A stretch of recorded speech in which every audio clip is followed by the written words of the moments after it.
Good morning. It's our last day in Budapest, and so instead of going out for breakfast, we couldn't find a place close, so we decided to go to the grocery store across the street and buy a breakfast. Actually, most places are closed on Sunday morning. That's true. And so, and there aren't very many places that are close anyway.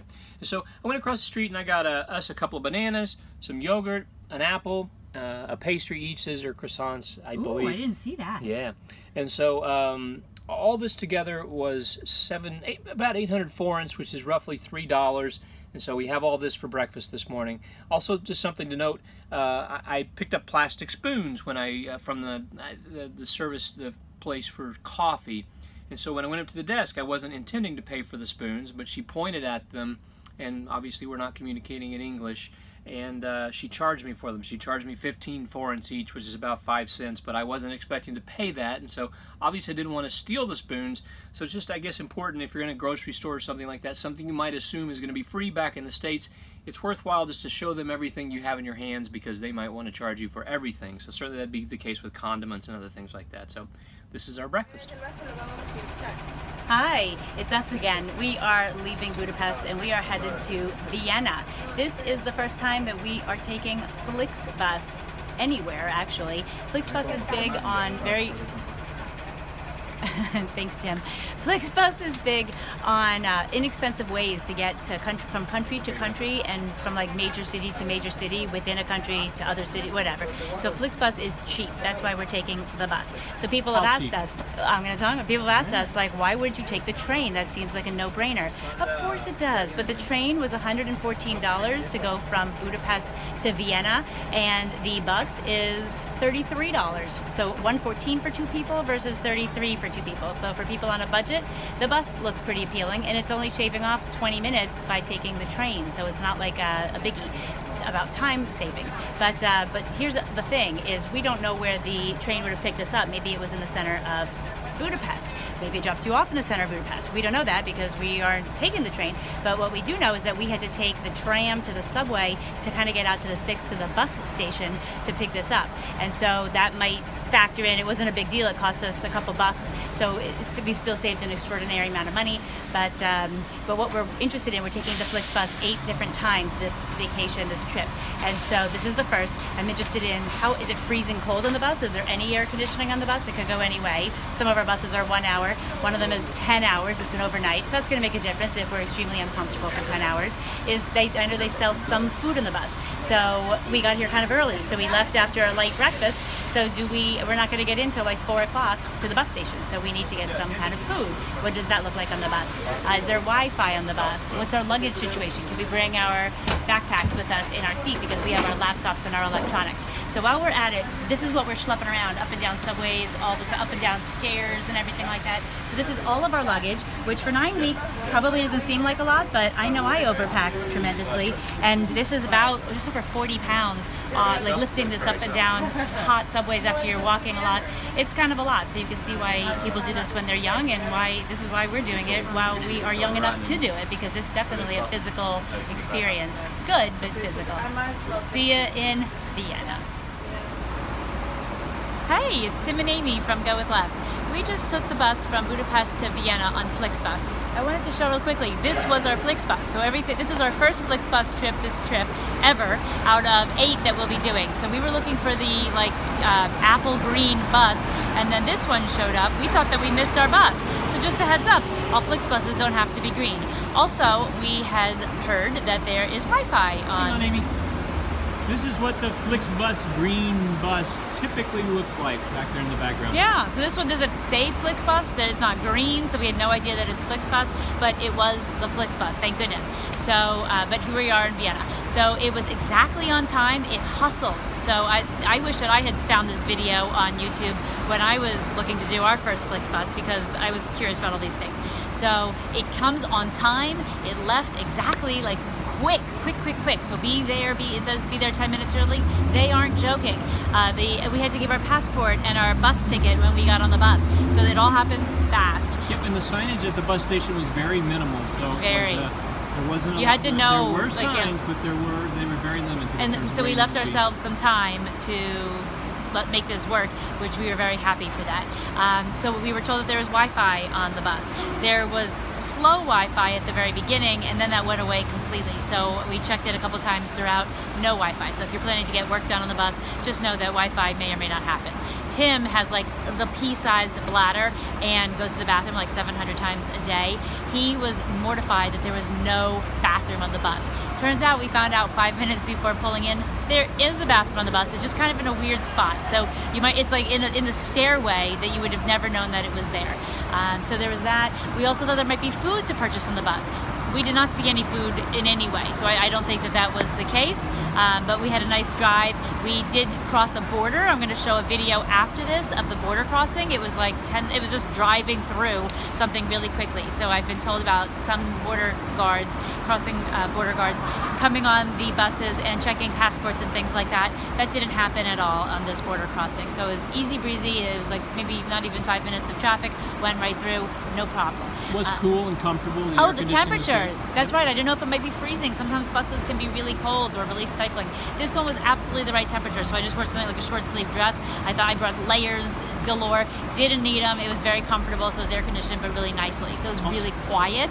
Yeah, very quiet. Getting our bags on the bus was easy, so basically they let everybody put their own bags on the bus. We put them on really quickly, and then we had our smaller bags we brought on board, and there was a nice... Our smaller bags are 20-pound backpacks, so they're not that small. An easy amount of space. There was plenty of space to store those bags on the bus. So not like your big backpacks, but we're talking like your normal, like our tech backpacks. Oh, yeah, so that was how it went from Budapest to Vienna. We got in on time, we left on time, we got in on time. It was very, very easy. It was very, very cheap. So the Flixbus was $33 for 2 people versus 111, I think it was 114 for 2 people on the train. So we took it from Budapest's Kellenfold, I think is what it was called, and brought it into Vienna's Erdberg station. So that is our journey. Thanks for watching.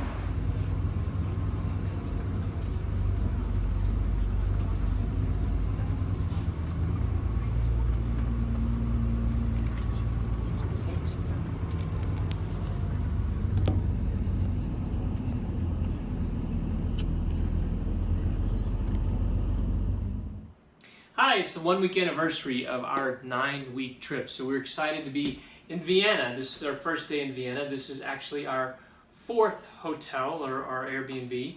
And so this happens to be a hotel that we purchased using Chase Ultimate Reward points. It's on the outskirts of Vienna. It's called...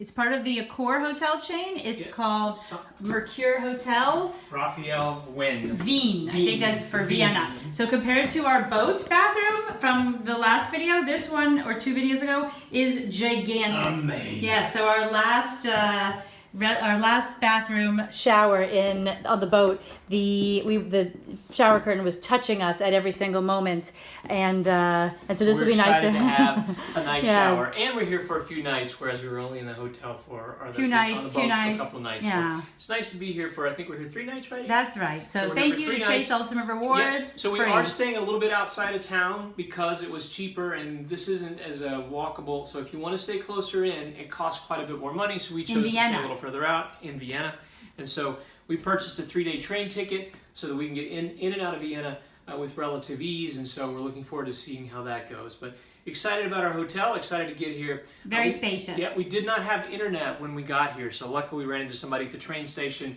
who helped us with a little mapping, and so that was nice to have. So we got to figure out internet here again, so this will be our 3rd attempt at getting internet, and so hopefully we can find something here that's going to last us a little bit longer during our trip. But very excited to be in Vienna.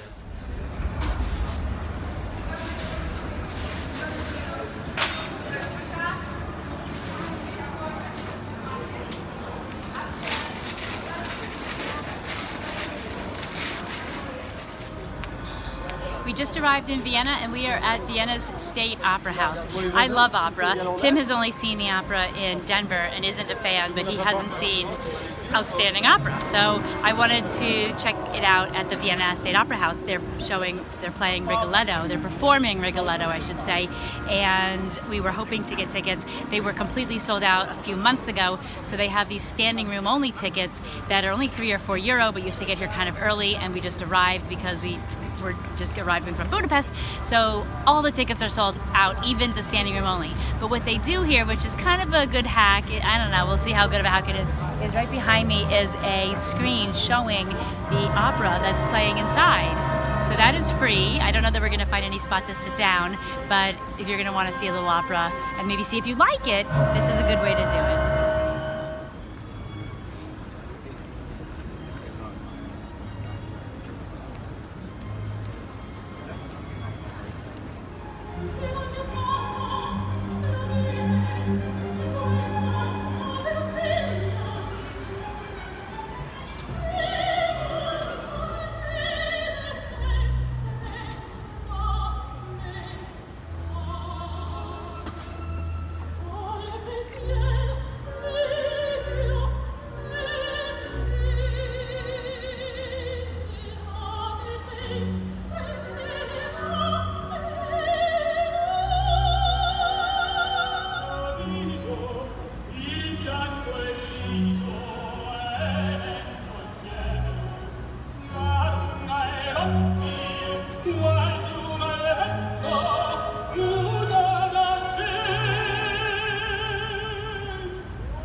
We just finished Rigoletto. It turns out that we got seats outside, so we saw the whole thing.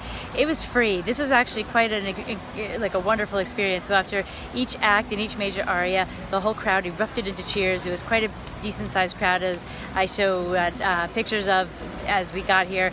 And what did you think of your first real, world-class opera? It was good, so I'm not going to say that I'm sold on opera, but certainly the staging, the sets were amazing, and it makes all the difference. We got to sit outside and watch it, which that was on amazing. A beautiful and night. We're in Vienna watching it. That's amazing. So all in all, I'm going to have to say it was amazing. But that was with. You aren't going to say it was amazing? I'm going to say it was amazing.